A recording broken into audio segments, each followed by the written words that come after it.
So welcome to this podcast. I have got a very successful entrepreneur and doctor with me, Dr. Tristan Mehta. He probably doesn't identify publicly himself as a very successful entrepreneur, but he is. And he's going to teach us a few things about how you can build a business in aesthetics. We're going to make an announcement about something new that's coming from the clinic that I own in Manchester at the moment. And we are going to also discuss about all the basically struggles that every clinician goes through. Something I've learned, and I'm sure Tristan will know as well, because we've been in the industry a very similar length of time, coaching, mentoring, training clinicians, is that we all go through so many similar battles. There are often different features, and there are many different ways to build a business in aesthetics, which we're going to touch on, but the struggles often share a lot of similarity. So I'd like to hear a little bit about his struggles. I'll share any of mine that come up, and there are plenty of those, and then that's going to help you make progress in your journey, which is what I'm always trying to do for anyone who's listening to our content. So welcome, Tristan. Thanks for having me, Tim. Great to be here. Let's just double check that. When did you start in aesthetics? What was your entry into aesthetics? Well, I was a very junior doctor. I think I was in an F2 doctor at the time, 2013. And one of my SHOs on the ward round explained that they'd just come back from an injectables course, and I was absolutely fascinated that someone who's in the NHS was already thinking about diversifying away into other forms of the profession. And so I looked into, I think I was very inspired by that, and I started to think about, at the same time I could tell that I wasn't happy in this traditional route, and that for me was a combination of the experience of being on a rota, doing the night shifts, all of the things associated with the difficulties of being a junior doctor, plus increasingly knowing about my nature and what I think I wanted to do with my life. I just thought, okay, let's just try this. And so that was 2013. 2013, so I did foundation year 2. I was an F2, and exactly the same point as me. That was when I reached crunch point as well. So that was the crunch point. And so 2013, I did my first kind of basic toxin and filler injectables training day, and you can imagine what that was like. But it was, and then for a couple of years, I started thinking about what it is in aesthetics that I wanted to do, and was it a clinic or was it something bigger than, what kind of impact did I want to have? 2015 was when I founded Harley Academy. So that's already interesting to me, because you did something different to what a lot of people do, which is you asked yourself, what do you want to do versus what is everyone else already doing? That is a key part of basically finding yourself in life, is asking yourself, what do you want? Versus what do you think you have to do? And I didn't do that. I asked myself, what do I need to do to get out of the NHS? And I copied everyone else's business model. In fact, my first business model was the mobile model, and I copied that from my friend who was doing it, because I understood it, and I was like, well, okay, well, let's do it. That obviously makes sense. Yeah. It was a nightmare. Not today, but back then I'm sure it was great. Yeah, I mean, it did get my name out. There were signboards all over Manchester, and everyone did know our name quite quickly, but it was exhausting doing 13 different venues in a day. There's a van in London now driving around with a luxury clinic inside of it. Have you seen that? I did see that. Yeah, it does look quite luxury. I know. I kind of just try that one out. I was actually in a meeting with a very big manufacturer we both know and love, who encouraged me to do that. Okay. And I was very surprised. It was great. Patients will love it, and patients probably will love it. I actually don't. A lot of people are angry about that van, but I don't know. I feel as long as you've got a great clinician, well trained, and it's a regulated, like a nice environment. I applaud the innovation there. Yeah, it's definitely innovative. But the question you asked is super powerful. I want everyone to ask that, which is, what is it you actually want to do, is very different to what do I have to do. And I don't know why I didn't ask it, but over time, the pain of making the wrong decision makes you ask better questions. So obviously I went from, I don't want to be in my car driving around Manchester, to I want to be in one place. So that became the obvious thing. And then I found out, I like training as well. So tell me about that link. How did you move from doing your first training to thinking, I want to set up basically a large training opportunity for everyone else? I was doing a lot of reading around business back in my early 20s, mid 20s, and one of the fundamentals of business is, what problem do you solve? And the bigger the problem you can solve, the bigger the business you can run. And I think I'm quite intrinsically driven to have an impact and do something meaningful. And so on the spectrum of things that I could have started up in aesthetics, there was a single clinic, there was a clinic chain, there was a device or manufacturing company, something like that. And then there was training. And I think training for me was a combination of what I enjoyed doing as a doctor. Fundamentally, really enjoy the process of training and helping people and educating and speaking. I enjoy the structure of it all, and the progression.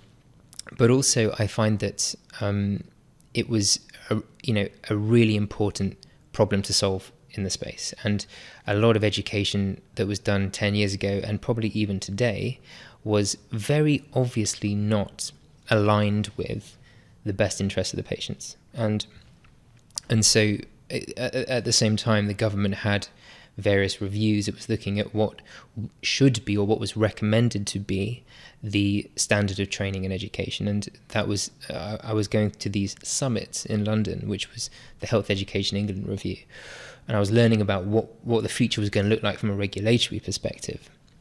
Still hasn't happened, but it was recommended that it would be at a higher education level. So I thought, okay, I'm going to start an education company that is predominantly focused on higher education. And so I think the DNA of Harley Academy from the beginning was that we are an education company working in the world of aesthetics, rather than I'm a clinician and I'm going to start a training school in aesthetics. And so I think that explains a lot about how we have structured our growth as a business, as an education company, rather than as me as a specialist who's teaching how I like to inject. And I think so that gives you the bit of the origin story. Interesting. Yeah, I think that understanding it's actually something I try and get out of any conversation, even with a patient, is find out what their philosophy is, and then you'll understand the behavior. Yeah. Because we all have a philosophy. It's basically your rules, your hierarchy of things you care about, and just switching to them around completely changes the outcome. So you've switched. Education is above how you like to inject, or even aesthetics. So education first, then aesthetics is very different to aesthetics first, then education. Completely different outcome. Yeah, and building a company was the priority. Building a company that does good things and is ethical, but then aesthetics was the territory. Yeah. It's interesting you say it does good things, because I think a lot of clinicians battle with how to make money, and they sometimes think if you make money, it's inherently not a good thing. I don't know if you've met one yet, but there's so many clinicians whose dream is to create a non-profit, but long before they've created a profit. Yeah, the profit needs to come first. Yeah, learn how to make a profit, and then you can make a non-profit afterwards. But at the heart of it is believing that what you're doing, if you're making profit, can't actually be good. And I really profoundly disagree with that. In fact, I think if you look at the most successful people in the world, and they always go off and do philanthropy afterwards, they probably do more good with their profit work than they do with the philanthropy afterwards. Like Bill Gates is probably a good example. He's trying to do philanthropic work, and I know it's controversial, but will anything he do ever make the world more of a better place than allowing people to access computers? Because before him, it was like putting in little codes on a black and white screen, and then he made it accessible to everyone, so everyone can start a business, everyone can get information. Unbelievable impact. Then so that's my money mindset thing, because I've been on a journey with this as well. But create something valuable, and you'll make money at the end of it, which is what I will want aesthetic clinicians to think about. How do you create value for your patients, or whatever you want to build in aesthetics? And it sounds like that's part of your philosophy as well. Create something valuable, and then the money will take care of itself. Yes, and I think that we, particularly in the UK, have this fear of talking about money as clinicians. We're certainly not in a privatized health sector, and a lot of healthcare professionals have gone through a very academic program or a very vocational one and ended up in a very caring role. And I think business is such a harsh world. I think you would probably agree with me. A lot of professionals will come into the world of aesthetics and come into the world of business, and the rules are extremely different, and you have to be prepared for that. And one of the ways you arm yourself to be prepared for that is to see that money is an indifferent. It's not a good thing. It's not a bad thing. It's just an energy, and that in order for us to run a business, you have to drive revenue, and that means that you have to also play the game, and that means you have to have marketing, and you have to have sales, and you have to have people that manage your finances and tell you about your cash flow and all these things. And the bigger the business gets, the more important that becomes. And I suspect a lot of clinicians might have some fear or shame around embracing the fact that you can't get anywhere without the money coming in.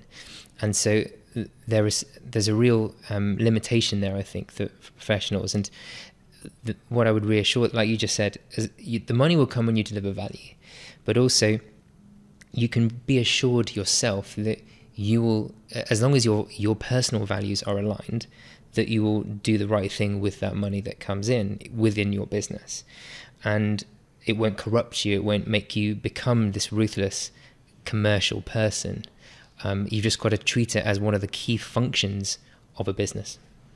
Absolutely. In fact, I was, before we went on, I was talking about this survival course I did with Jasper, and he's been watching Bear Grylls' Survival Island, and that's what got him into, and it got me thinking about profit, because what you see on this island when they first get there is they have such limited resources that as soon as they basically find a little bit of food, they're happy for 24 hours, and then it's suddenly a crisis like 24 hours later. There's no food. Yeah. And it really got me. That's what it feels like. Depending on how much effort they put in to get the reward of food, basically they're either dying or thriving. And it hit me that that's basically what profit is. Profit buys you time to think and to be creative, and then to come up with an easier and better way of delivering more value, basically finding out more ways of doing things better. So, when there's a bit of time, they create a fishing net, and then it's easier for them to catch more fish. And when they've caught more fish, they have a bit more time to improve their shelter. And it's really just humanity surviving better over time. And it happens to be that now you own a piece of it in your business. But if you don't build it to have a little bit of surplus at the end of it, you're constantly struggling for your survival. And that's incredibly stressful. And so thinking about profit as some sort of luxury. In fact, I remember seeing it. There's a shop near where my GP worked that put a sign up saying, buy from us, our profit goes on wages, their profit goes on champagne. And I'm like, the profit does not go on champagne.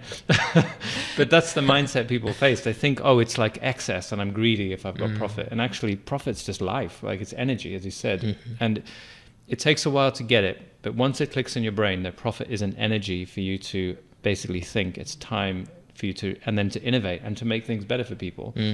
Because that's what you do with at least a third of your profit, is you're making your business better so that the customers get a better experience. Third of it's for a rainy day, and then the third of it's to reward yourself and to create in other spheres like your home life, which I think is part of what the process should be. I didn't do that. This is you should have told me that a long time ago. One of the reasons I think we've been able to scale and grow the way we have at my own personal expense is because we reinvested all of our profits. I always had in my head the next stage of growth, and so there was always something to spend it on, whether it was people or premises or technology, whatever it was. And so and I was so eager and aggressive to want to grow the business that I put myself last. And I think I did that a little too long because, as my family will tell you, my wife and my brother, it's taken a long time to turn that into something that's personally rewarding. But that is one way to do it. And I think one thing I would love injectors to understand is they have a choice. They can either run a clinic and run it as self-employed, right? And that means that they are the injector, they're doing the treatments, this is the profit, but you're going to kind of cap the people that you employ, and you're going to cap the scale of your brand and run it as a lifestyle business. And that's choice one. which I think is 99% of people. And the difficult thing is once you've done a month of treatments and you find yourself with £5,000 or £10,000, whatever it is, it's very, very difficult. If you've been thinking, if your thought was, I'm going to move into aesthetics to improve my earning potential and improve my quality of life, it's very, very difficult to then not put that as a dividend back into your pocket. And that's why 99% of people think, okay, I've made it, this is working, I can now treat my next patient, life is good, all right? And then there's the minority of people that actually want to then turn that into a business. And I think that a lot of injectors are not entrepreneurs until they have taken that step into reinvesting a significant amount of that profit into what's next and building that. And that's quite a lonely and risky journey. But that's kind of like the tall, narrow peak of the pyramid of people that are building businesses in aesthetics rather than having their own private clinic. Yeah, that's interesting. So there's a process there firstly, I must correct you. I didn't take any money out of our business for many years. In fact, I lived on my GP salary. Miranda got paid nothing. So you did it as well, basically. Yeah. That framework of like a third is kind of what Coca-Cola use, I think. So we're not running it exactly that, but I'm also, one day you will take what you deserve, what you've earned, and you should do that, because otherwise you'll be demotivated. Absolutely. to build the next thing. And it's but it is, I think it's useful for people to hear how it actually develops, because sometimes you get this idea on social media that you just basically do your training and the next thing you like Louis Vuitton everything. It's not, it might be for some people, but it's on the credit card. Mostly you have to reinvest for a period of time to build a system if you want to build something bigger. But you kind of went through that. There's an idea of, firstly, what is the business you want to build? Do you want to just treat friends and family when they come? Or do you want to build a proper business that you could maybe sell to someone else one day? Or do you want to build something that's scalable? Because those last two are very different beasts. Like, you have to be using money as a tool, not just something that you use to treat yourself. It is a shift. And I think that's an important shift that some people choose to make, some don't. The one thing that's really helpful is to think about the money in your business. It's not your money. Even if you own all of the shares in your company, that money it doesn't belong to you, it belongs to the company. And it's tempting to see your business balance and equate that with your personal one. But if you just draw a really firm line between that and use that money for the business and occasionally draw it out, that's helpful. But I think some people, it's the first time they've seen that their earning potential can be whatever it is in aesthetics. Yeah. And that's very alluring, isn't it? That kind of draws them in. Mm-hmm. Absolutely. In fact, it's a key mistake, I think, in the early days, and I think I probably did this as well, which is, you treat a patient, you get £300 for treating them, you look at you've got £150 gross profit, and you think you are now earning £150 an hour. Yeah. And you're not. In fact, I remember coming home and be like, I was only out for an hour, and look, I've got £150. But obviously, it's nice to think that way. I probably spent £1,000, waited 3 months for that patient, so I actually got £150 for 3 months. But anyway, it's exciting to think about how it could play out. But the sooner there is something to be said for paying yourself a wage that's enough to cover your hourly rate.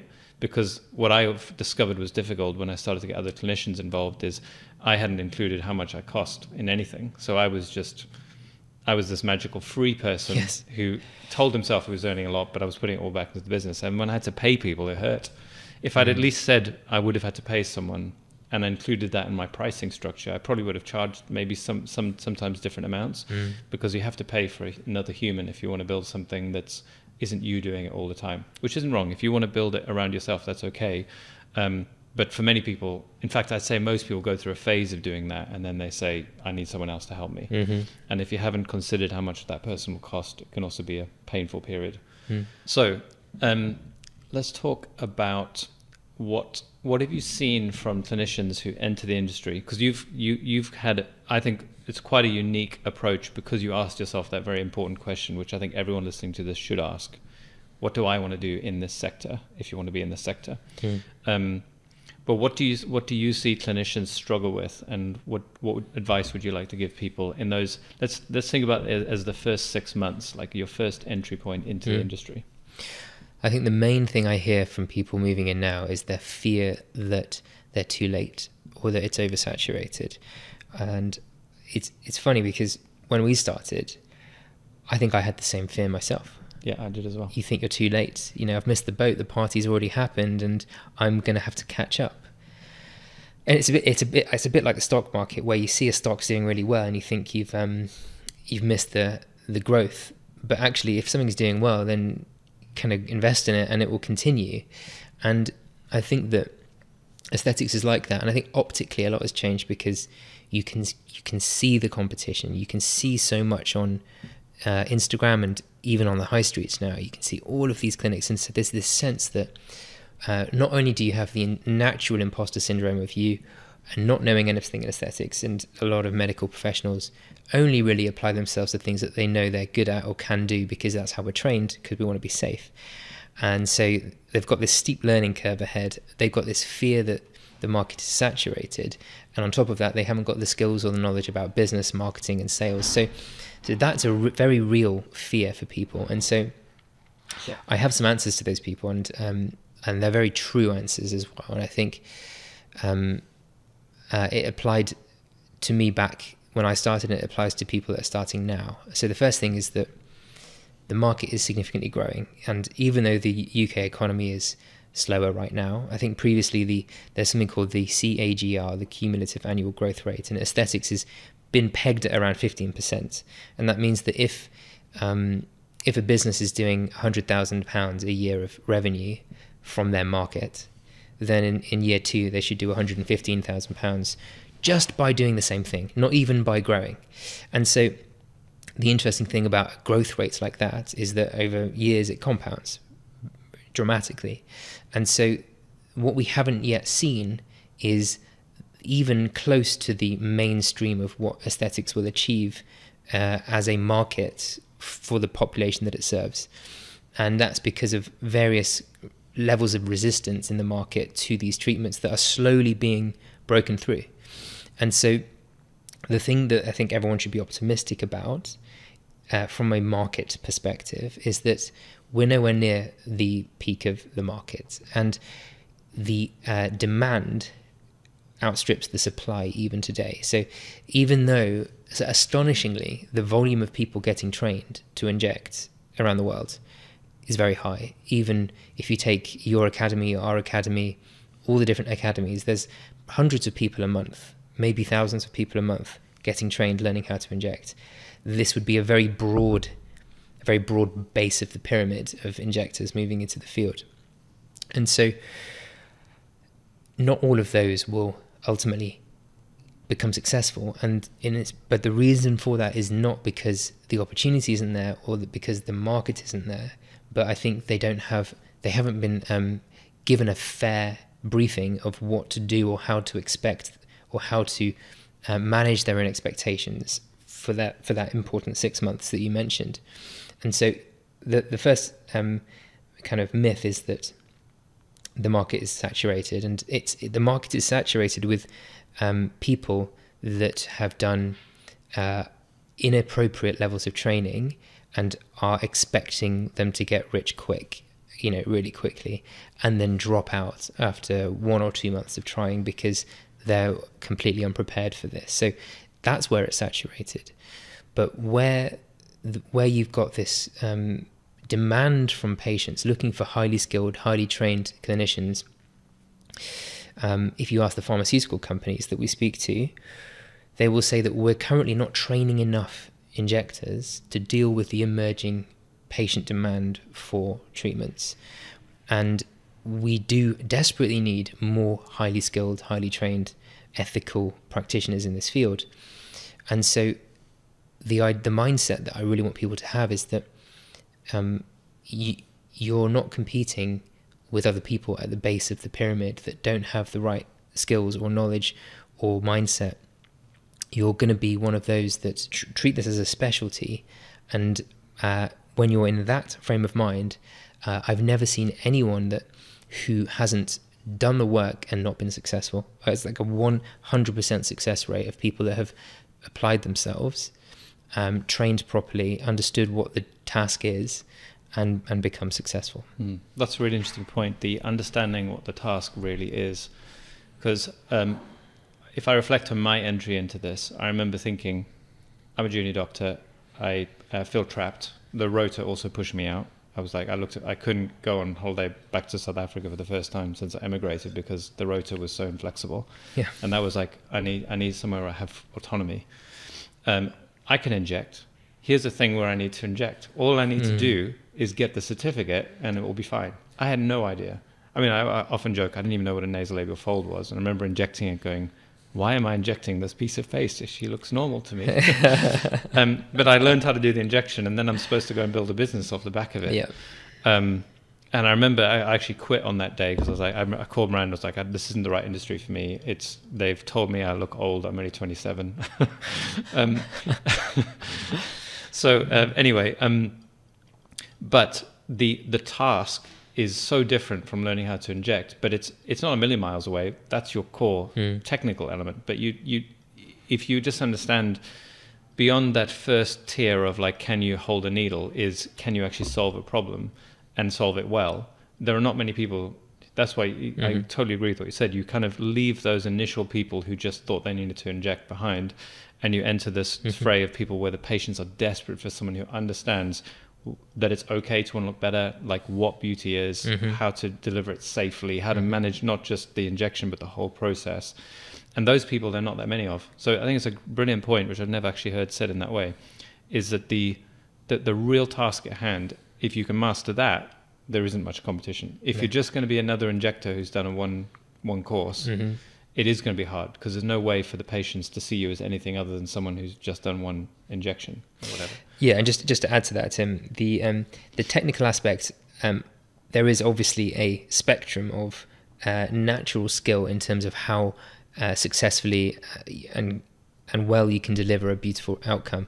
But I don't think that is anywhere near the top of the skills that are needed to become successful. And I think there are many things before your technical ability that unlock your growth. And all of this, what we're going to talk about around mindset, around actually how you are with patients and how you can make them feel comfortable and how you can talk about their concerns, often in a very non-medicalized way, about their primary drivers, what the psychological concerns are, the main reason they're here, how you make them feel, how you can run a business. All of those are layers of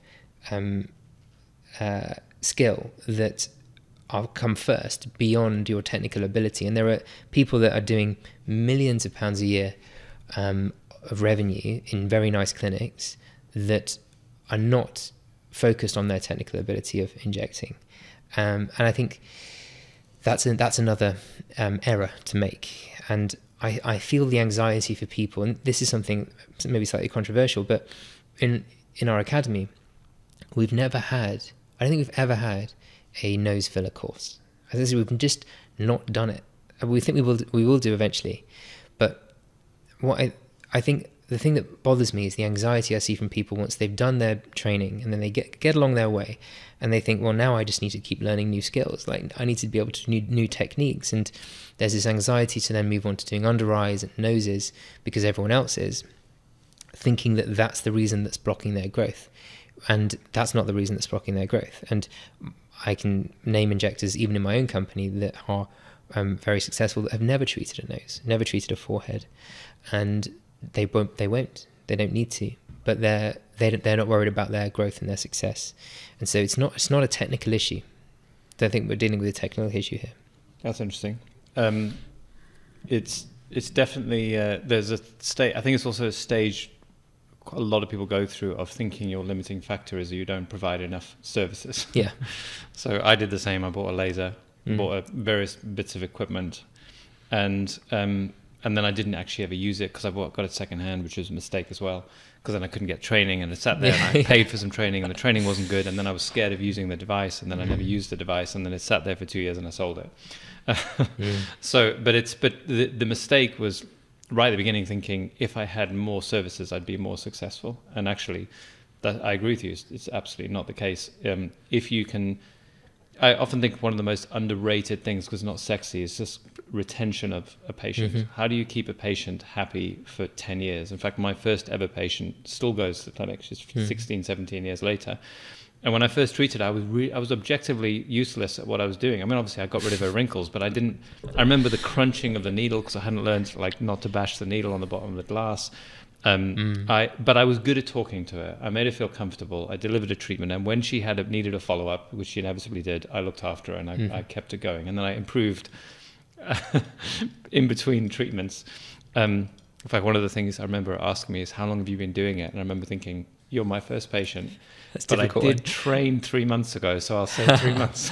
That's a difficult. I don't have a good answer for that one, unfortunately. And Yeah. so, if someone's going to ask you, then you're going to have to say the truth. And sometimes that truth isn't a particularly good answer. Yeah. Well, I mean, the best answer was 3 months, even though I had zero experience in that 3 months, except for waiting for her.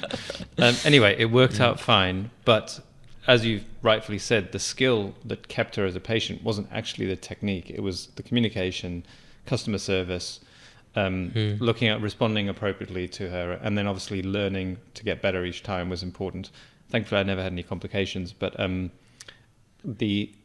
think it's important because it's important particularly for one type of clinician, which are a lot of clinicians who are really good people who just want to help people. And I remember thinking it's different in aesthetics. It's more about, do I have the right clothes and whatever. I used to hide my old Nissan Primera around the corner in case they could see I didn't have any money.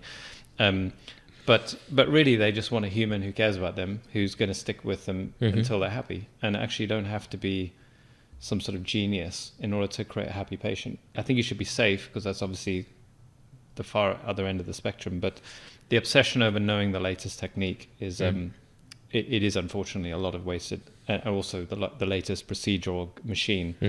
Clinicians waste huge amount of money just trying to keep up with people, and they never make money out of it. No, it's not. You just don't need it to be successful. If you think about why they came into this, I imagine usually it's because they want to do something they enjoy and have a good lifestyle, and you can fall into the trap of fear of missing out. In fact, this industry has got a lot of things that you can completely omit. I think you and I are quite similar in the sense that a big part of the mainstream industry I try to avoid, because I don't think it serves anyone. I think it's also a little bit toxic, and I'd like to stay away from that. Interesting. I want to explore that. I know. So I walked into a big event once, and I remember thinking, I don't normally feel that nervous walking into like a new place, but I felt this sense. And I thought maybe I'm just nervous because it's a new thing. But looking back at it since then, I think I'd picked up something about that environment that was unhealthy that I didn't want to be part of. It's like an instinctual thing, not an intellectual thing. Only looking back did it make sense why I didn't feel the pull to go back into those environments. But I'm interested in your experience because I didn't know that about you. And I know that you're actually more involved than I am in doing things for the industry. But I'm interested in your experience of that because I think it might free a few other people who feel the same way. Yeah. So the first point I want to make is that there is the industry that you see, and then there's the industry that you don't see. And I think there's it's like the dark web, right? Apart from the dark web in this case is where all the happy people are that are just not worrying about the industry or the conferences. The dark, happy corner of the industry that quietly get on with life. Quietly get on. They're treating their patients. They might not even be on Instagram. They don't know what the latest products are that's been released, but they are busy. They're very busy. They're very popular. They're serving their local patients. They're having a great life, and they have achieved what they wanted to achieve in medical aesthetics. And I want people to know that what they see in the conferences or the magazines or on the social media is potentially not even the majority of the industry. That's just the visible parts. That's a great point. So that's the first thing. Then we've got to ask the question, why is there this sector that we see that, and I'm the same as you, when I walk into these places, there's something about the energy that just tells you, this little red flag that goes off inside of you that's like, this doesn't feel right. You get some antibodies to it, that entire space. And I think what I pick up is lots and lots of people in a state of fear and insecurity, and it's because there is this fabricated industry of people. So first of all, we are in an entirely privatized space, and in those kinds of environments, it's the biggest budgets have the most visibility, and rightly or wrongly, and I'd say very unfortunately, the fundamental medical ethical values that we learned are secondary to making profit for the big companies. That's just a fact. And so all the major companies are there to try and sell products. And in order to do that, what they will do is they will try and find the maximum level of influence they can. So they have to invent ideas, invent techniques, and they have to have something that's so incisive that the other manufacturers struggle to fight against that. And so there's a battle that they have in the visible space of aesthetics to grab attention, and they will then choose certain individuals that they feel are the right people to invest in, to represent them. They will carefully craft the messages that they need to be giving out, and at the same time sponsor everything they can. And people then wandering through this world of aesthetics who have, I think, usually never seen anything like it before and don't quite appreciate the commercial tension beneath the surface of aesthetics, will be overwhelmed, filled with this fear, because the fear they're feeling is the fear of all the companies trying to make a profit, and the fear of other clinicians being confused and overwhelmed, and the fear of missing out.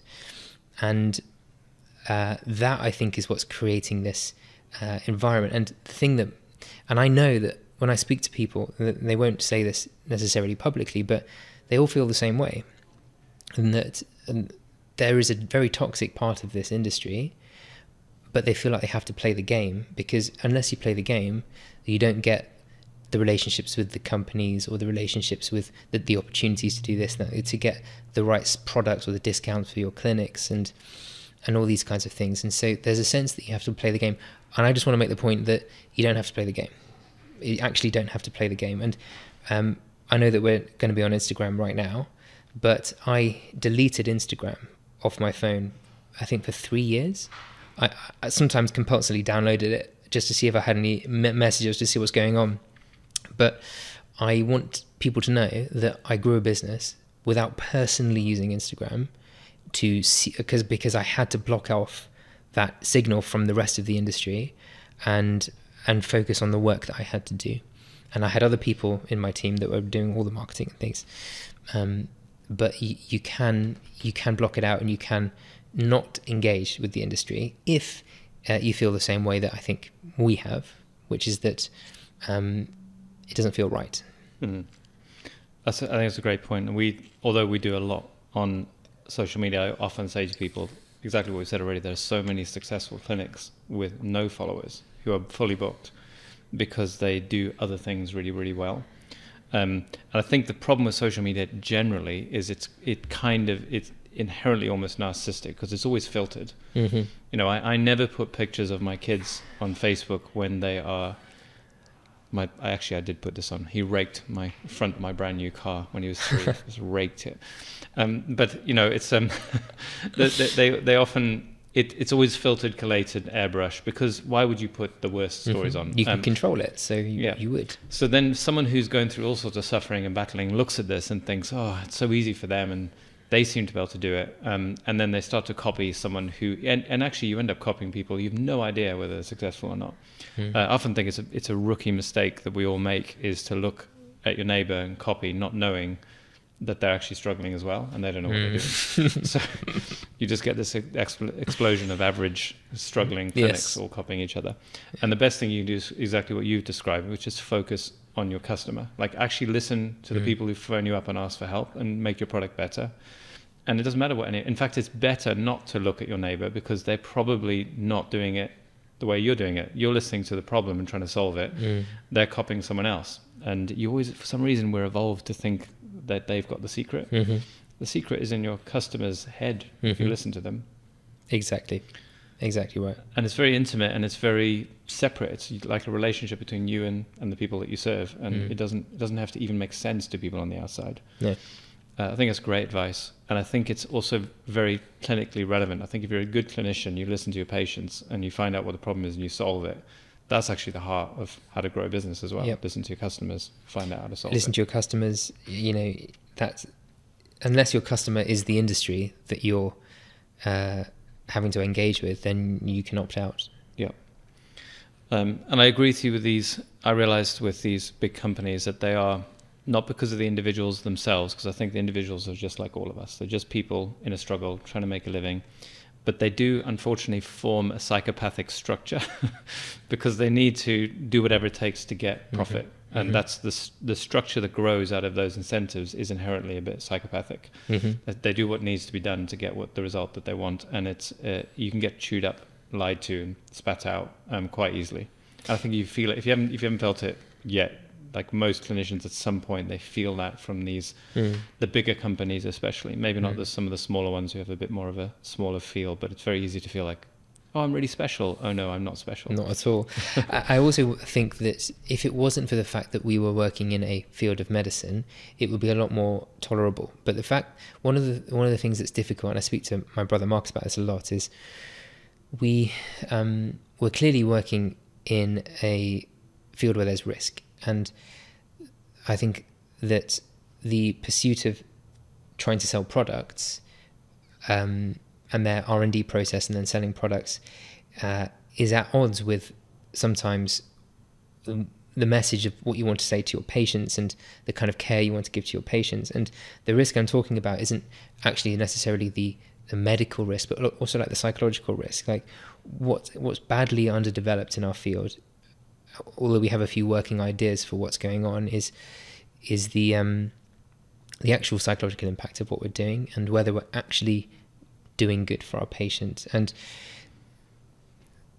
we talk a lot about medical risk. I want to share a theory I have with you actually on this point. So I think the industry is going through stages, and it started off talking about product. So the first hyaluronic acid gels, 1990, I think it was 1998, Restylane, FDA approved. We've got these new cross-linked hyaluronic acids. They stay in the tissues for a year. They can add volume. Product. Okay, what came after product was technique. And so we now have micro cannulas. Oh, now we can do the 8-point lift. We've got the MD codes. So you go through you go from product to technique focus, and technique has its arc. And then you have where I think we are now, which is an obsession on anatomy, complications, and things like ultrasound, and really just talking about the risks, the complications, how to inject safely. And then we've kind of moved in towards, I think, regenerative biostimulators, and longevity is in its own direction. But there's going to come a time, whether it's next year or in 3 years, where the next thing is the patient, right? And I think eventually what we're going to start to talk about is where do these treatments fit in terms of psychological benefits? How do we show that? What kind of questions should we be saying in our consultations? You know, beyond the usual medical consent things like, you know, do you have any autoimmune disorders? Are you breastfeeding? Are you pregnant? There's a whole area here that's not served, and that I think is going to come into focus. And I think that you obviously have to have those fundamental disciplines of understanding product and technique and anatomy and complications, but the finesse and where we really start to actually hit the bullseye in terms of delivering value to our patients and making sure we're not actually creating inadvertent harm is that patient side. And I'm working on something at the moment, but I would break that down into psychology, the internal focus of beauty, sociology, which is the external impression around for the people around you, and then philosophy as well, which is what is beauty, what are we pursuing. So I think that's where we're going to go. Yeah, no, absolutely. I think the deepest philosophical debate that we have in our industry is appearance related to health. And a lot of people don't think it is. They think appearance is something separate. It's like a form of privilege that you're bestowed upon you. But and if you lose it, well, crack on, stop being so self-centered. But obviously we're a visual species and a collaborative species, and appearance massively affects how people relate to you. No matter how much you think it should be different, it would be weird if we didn't make an assessment based on appearance, because it's related to fertility at the very base level. But also, is this person healthy, trustworthy? Do they make eye contact with me? Are they shifty? Do they respond appropriately emotionally, so I can read them, so I can actually build trust? So all of that is it's basically saying, if you look a certain way, you can build relationships, and relationships are basically how humans survive. So it's completely missing, and even a lot of clinicians are actually against it. I remember even people I've trained, I remember seeing them. I thought I'd got the message across, and then I saw them in some debate and they were like, "Oh, people just want to look pretty. It's nothing to do with health." And I'm like, it's right through the middle of us. Like, is your appearance anything to do with health? I think done the right way, it's inherently part of one of the systems you maintain. You maintain your heart, your lungs, your body composition, and you maintain your appearance. And even if it's not something that's a procedure, we all, have your hair cut and you wear clothes, like it's all part of looking like someone you can collaborate with. But I don't think that's part of our industry. I think it's we sell more. The big companies are more kind of narcissistic, like you get power out of it. At least that's what I pick up. It's more about like the power of beauty. Whereas actually there's a soft power, which is the individual who's comfortable and can speak up on the Zoom call and can, take that risk and go on a date and make a new friend, talk to someone on the bus that they haven't spoken to, whatever. And that's the bit that I've always been most interested in, because I think I was trying to find purpose in it myself, because I never wanted to devote my life to something that was fundamentally superficial and meameaningless. Absolutely. Yes. That might be something that, because I think we're having quite deep conversations and we're talking a lot about things that are far deeper than how you look. And there is depth in what we're doing. And I think that I sometimes, worry what people might think, for so much of my career has been dedicated to this field. And it's not just this surface level. So I think we've covered a lot of great stuff that's actually helped me, which is firstly that important question at the start of your career of what is it you want to contribute. We then now moved into kind of how to see what is the problem we're actually trying to solve in aesthetics. And I love the way you've described these different stages, which I agree with you. There's something in this around how the industry develops from this very self-centered, product-focused place. Then we worry about complications, which is at least patient-focused, kind of risk-focused as well. But into this, ideally, this world where we're actually thinking about how to create a healthy output from your clinic. Exactly. So that kind of leads into where do you think this industry is going? And then we'll talk around how Skin V Romantia is going to help with that process. So tell me a little bit about how you think it's going to be, because I think some people do this intuitively and some don't. If you play out what we're currently doing, where does it get you to? So, and therefore, if you change it and you do it differently, where does that get you to? So, if you played out where the industry was 20 years ago, 15 years ago when we were starting, you'd have a bunch of clinicians who could all do techniques to no real output. They would all be able to do techniques, but you wouldn't necessarily be sure that they'd be producing an output that was super valuable. Now, thankfully, humans solved that problem without training shifting, but now we're going to a different phase. Where do you think it's going, and how do you want to contribute to it? Okay, so that's a great question. Let's first of all define what we think is a valuable output. And for me, the only answer is improving patient wellness factors. Happiness, let's say, patient wellness that's the objective, right? So that's what we want to do. You make a good point around this kind of thought experiment, which I've also thought about, which was, imagine if injectables, aesthetics, was freely available on the NHS and anyone can book in. There's no waiting, required. You can turn up and you can have any treatment you want. So you remove all of the barriers to having treatments. that would give you a world where everyone is exposed to these treatments, everyone can get whatever treatment they want, and then you've got to look at that world and think, because ultimately we're building towards a world where these treatments are going to be far more mainstream. I think we're kind of just a slight percentage into where this industry is going to get to on time horizons you're talking about, 10, 20, 30 years. And we have to ask the question, are we building towards something that's good, or more importantly, and it's got to be better than just, oh, humans are going to do this anyway, so we might as well do it well or safely. It's got to be better than that. Otherwise, what we should be campaigning for is removing this altogether, if we think that there's a risk that where we're going to get to is problematic. So first of all, to finish that thought experiment, I think, actually, can I ask you that question? What would happen if every single person, before I give you my answer, what would happen if every single person could have any treatment they wanted free of charge the next day if they wanted it to?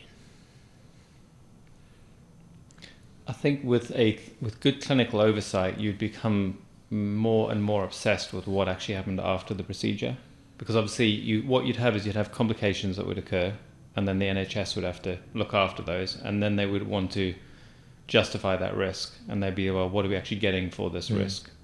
And they would then become more and more interested in what those patients did and what's the actual value of the output.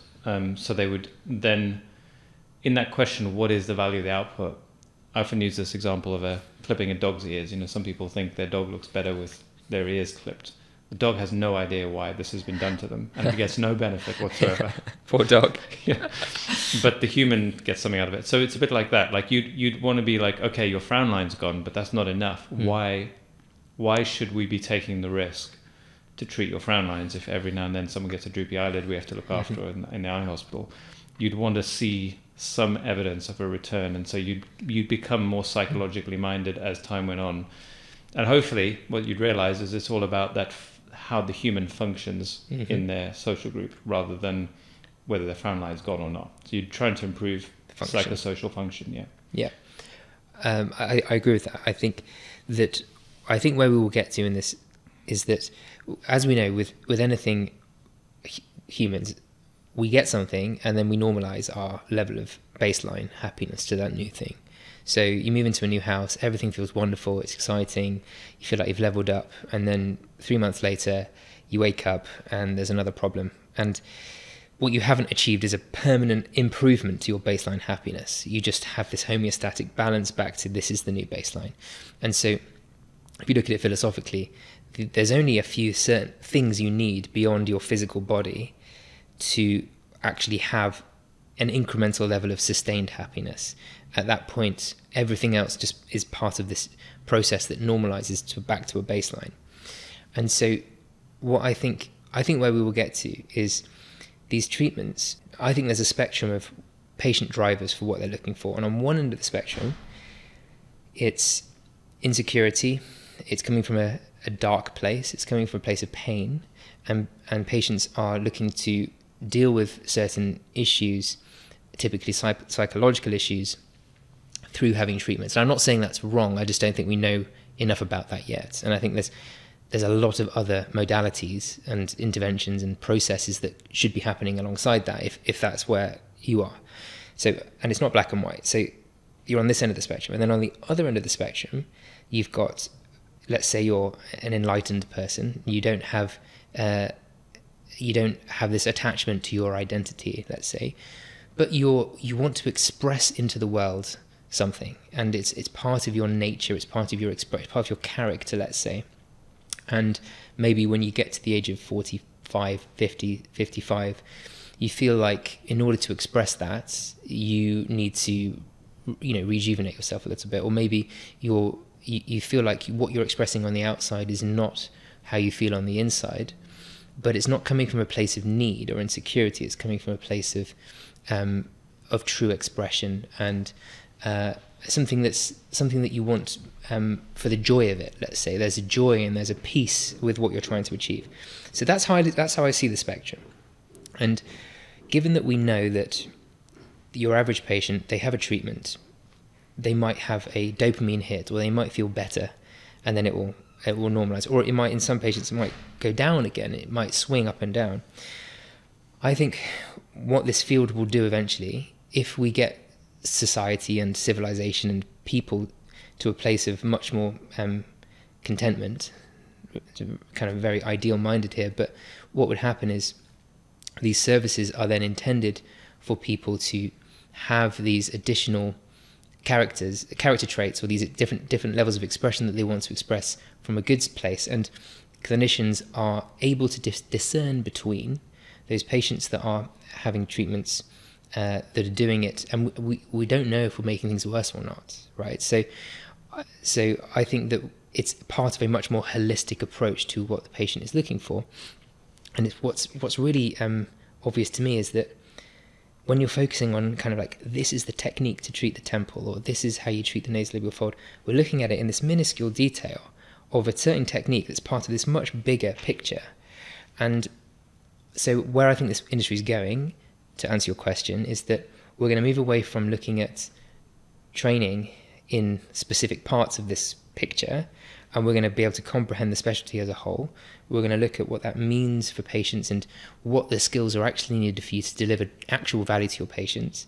And in order to do that, there are definitely going to be universal standards. There are definitely going to be progression pathways, qualifications, specialty training programs, and the kind of training that the industry had to start off by doing, what we've been doing for the last 10, 20 years, will seem very outdated. And so the vision that I've always had for the field is structure,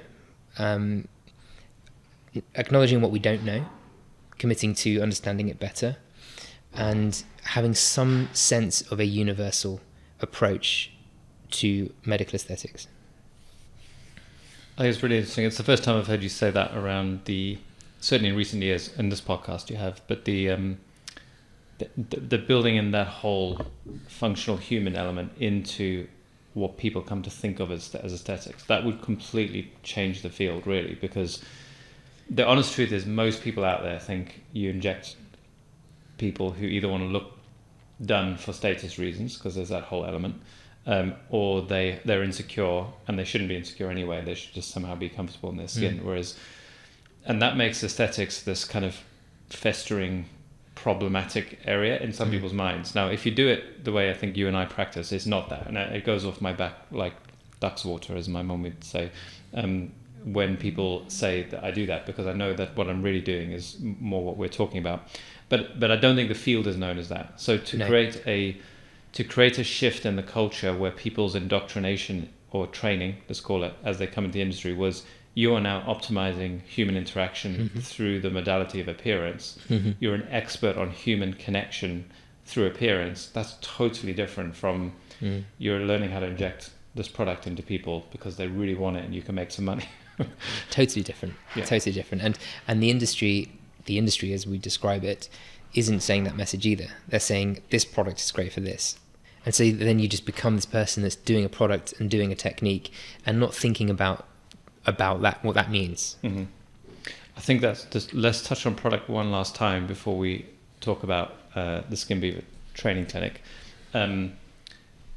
These manufacturers actively want clinicians to sit underneath their brand, not on top of the brand. They're underneath. Like, the brand is important. Have your picture taken with the brand, then people will think you're good. It's not that. If you're a good clinician, you can use whatever brand you want. Like, you're completely free of that. But it's only on the way up people get kind of pulled into this, I need to be associated with something. So I'm like, whatever filler company trained. Like, no one they just care about you as a clinician, who caring about them and getting a good result, and you can free yourself from that. But there's a huge amount of pressure because they want their brand, as any business would. I don't hold it against them. Like I said, they're not bad people. If I worked for one of those companies, I want to put my brand up first. Yeah. But you just have to remember, you are the brand as a clinician, and you can, if you're well intentioned, which is what you're basically talking about, what is the most benefit you could produce for a patient? It's not about injecting at the right angle or depth. That's part of it, but it's like a tiny part. The really big thing is, are you helping them connect with other humans and feel confident in their skin and go out and deal with life? So that would be an amazing shift culturally, that everyone coming into the industry would have that as part of their training. And I've been trying to do it in my own way, but that sounds like something you've built into or you are going to build into the training packages you produce as qualifications. Is that right? Yeah, exactly. So the main thing we've always done, the main thing we're known for is qualifications. You know, in the UK it's called a level 7, but this is typically a 12-month program combining online learning and hands-on. And the key thing there is that, you know, probably the majority of the learning is not about technique and anatomy, but you learn these central pillars of ethics, psychology, product science, and then you move on to anatomy, physiology, aging, techniques, complications. And so I feel very passionate about making sure that injectors, before they even start to learn about all the things you're mentioning, do have those bases covered. I still think it's probably a minority of injectors that ever do learn this. You know, I think the majority of injectors coming through are still doing it in the way that it's always been done, which is over a weekend, and that's not good. That's not good. And so we've been very London centric, haven't we, since the beginning? And one of the things that's hard about doing training in the way that we do it is that it's very resource intensive. We run our training clinics, and so in our London clinic we have 1,000 patients a month treated within a training environment. So that's the density of hands-on training, all of it, you know, direct ratios of students to trainers.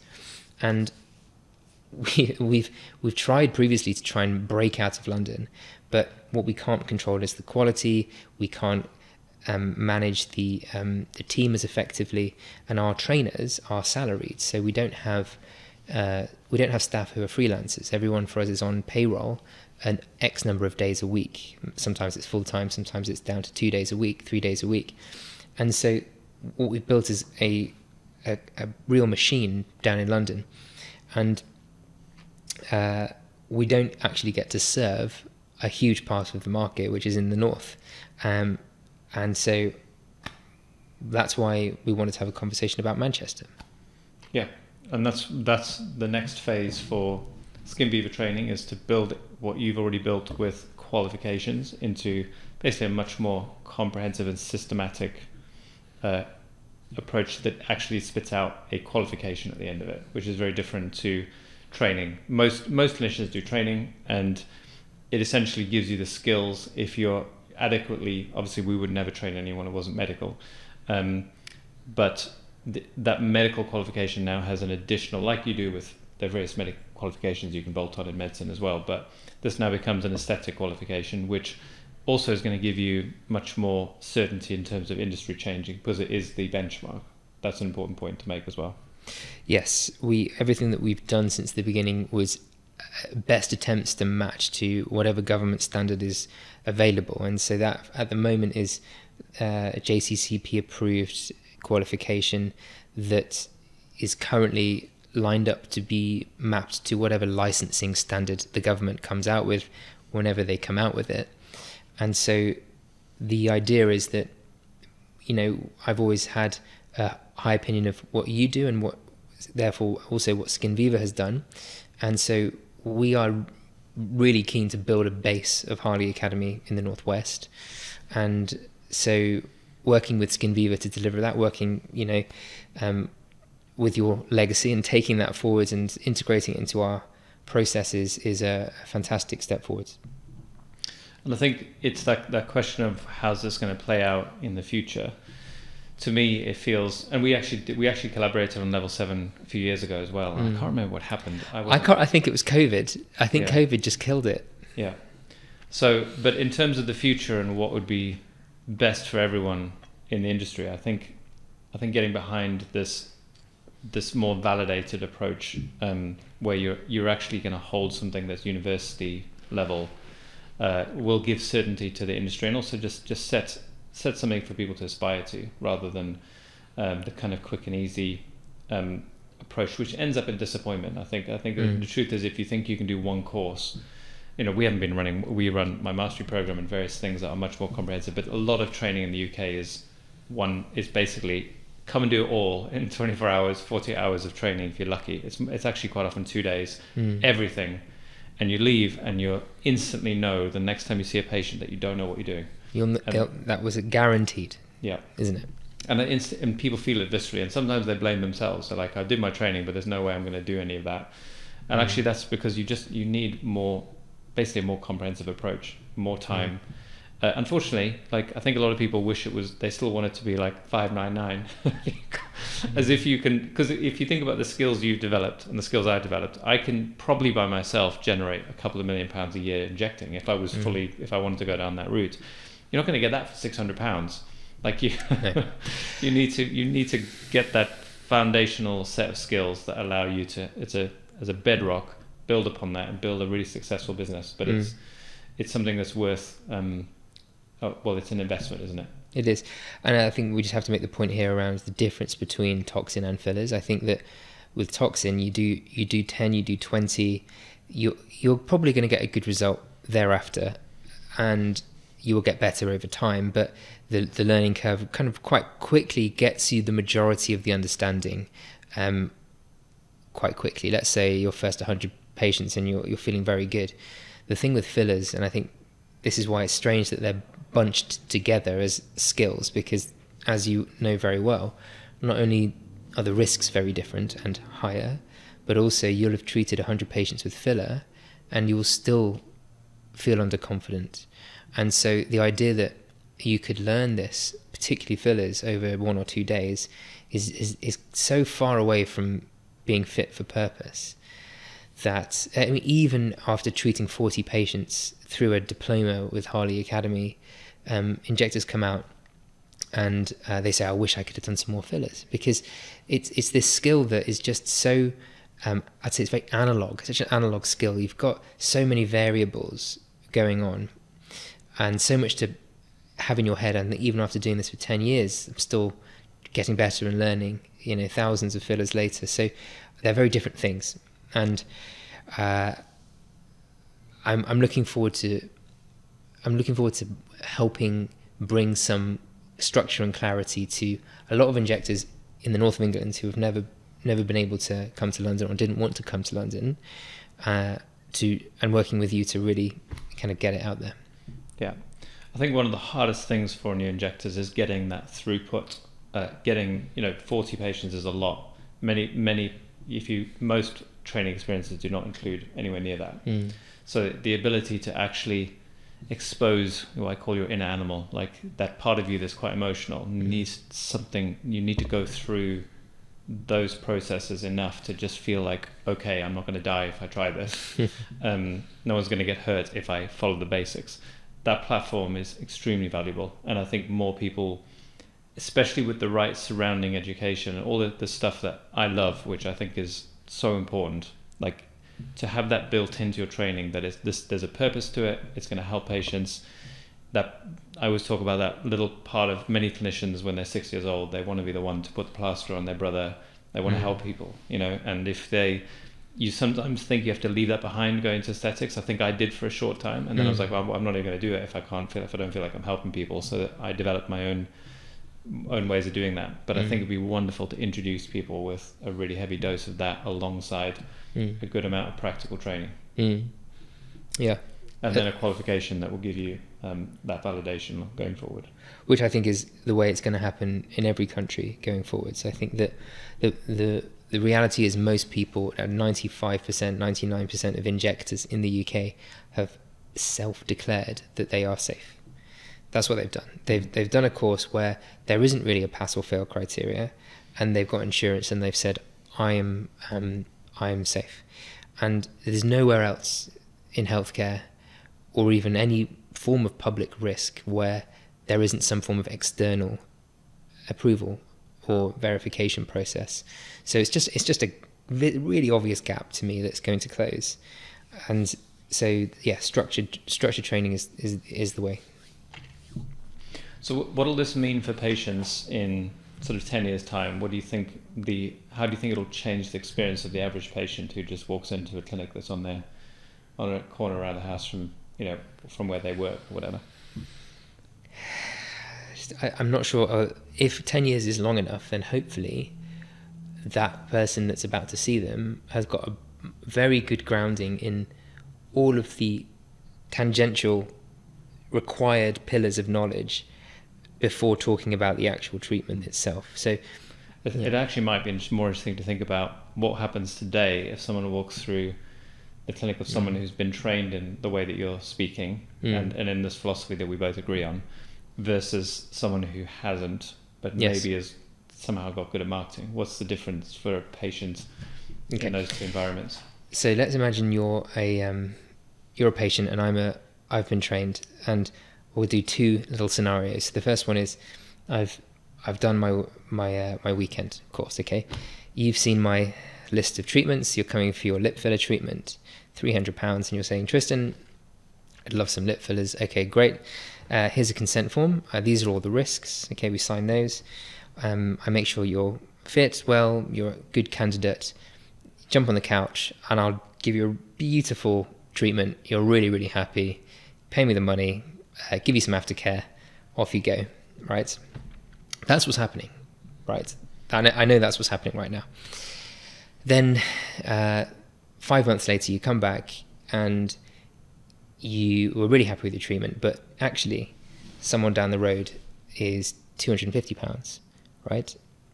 So unfortunately, what I've given to you is something that seems like now a commodity that other people can do and undercut. And so this is me working what I would say is as a technician, right? I'm just doing the technical thing, and I've treated this as a transaction. Okay, so that is happening across the UK, and that's why people are, by the way, struggling, doing discounts, race to the bottom, all that stuff.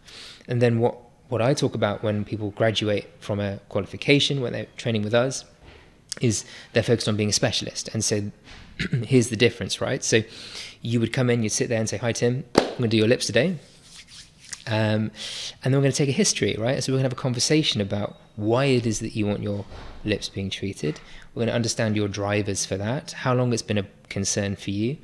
And obviously we're going to talk about your past medical history, your social history, your drug history. And we're going to get all those factors. And then I'm going to examine you. And we're going to have a look. And we're going to look at your lips. And we're going to look at all these other aspects of your face. We're going to talk about whether you really want this or not. We're going to talk about other treatments as well. And then together, we're going to discuss a treatment plan. And that's not just lips today. It's also going to be other modalities, skincare, maybe a bit of regenerative stuff. And it's going to be a plan that we can write down 3, 6, 12 months. Then we will do the consent. Then we will do the treatment.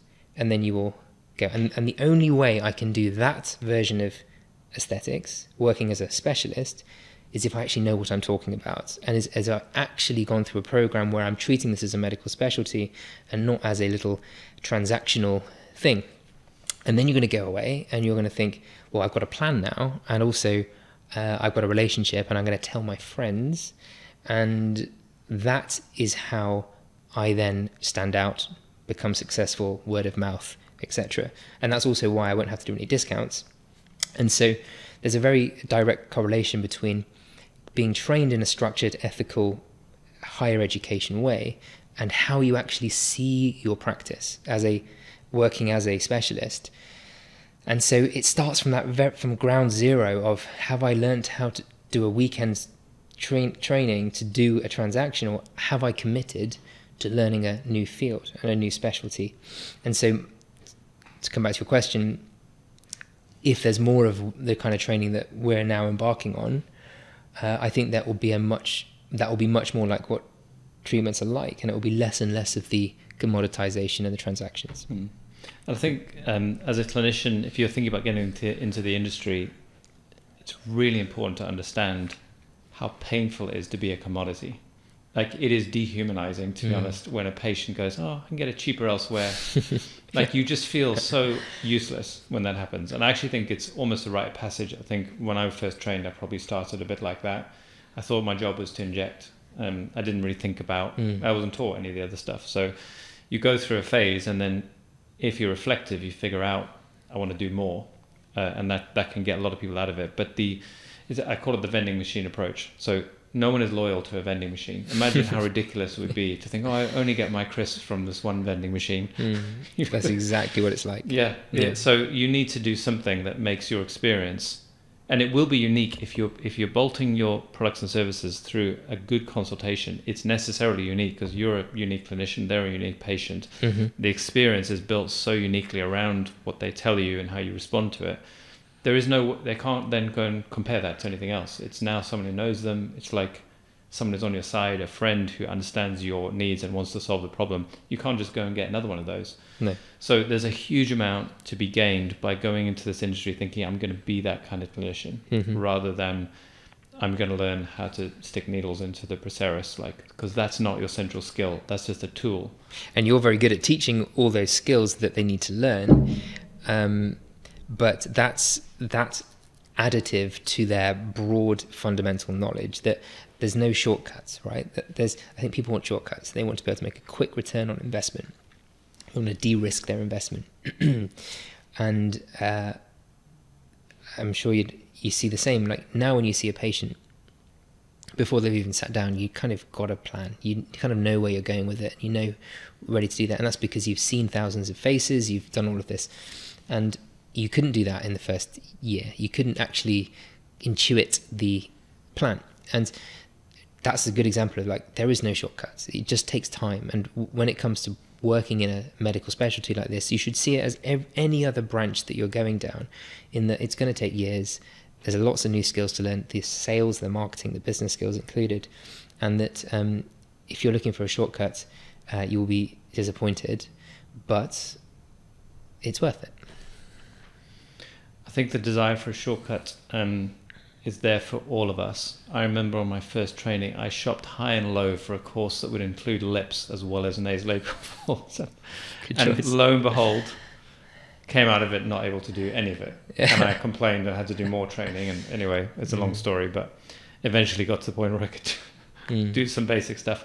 But it's that instinct of like, I want more for my money, that ends up in a situation where you actually paradoxically end up getting less often. I had to do more effort, more complaining, more courses just to get moving. But if you see it as a positive, if you're all in, if you really want to make this a career, you're actually at an advantage, because a lot of your competitors are not. They're kind of like, oh, just do my auntie and see what I think. And that's fine. They can do that, I suppose. But you end up, it's like you said right at the beginning, there's this section when you break free of competition. Most of your competition are hobbyists rather than people who are actually in the industry for real. And those people have a different approach, and they're actually in scarce supply. I think it's a good point that you made right at the beginning. I 100% believe that, because you see it even in relatively successful clinics. There's huge room to do this work better. Agreed. Okay, so where should people go if they want to follow you or follow your business? Please follow us on Instagram, myself, Harley Academy. I'm also in business with my brother and my wife. Follow them if you want to learn more about what they're doing with us.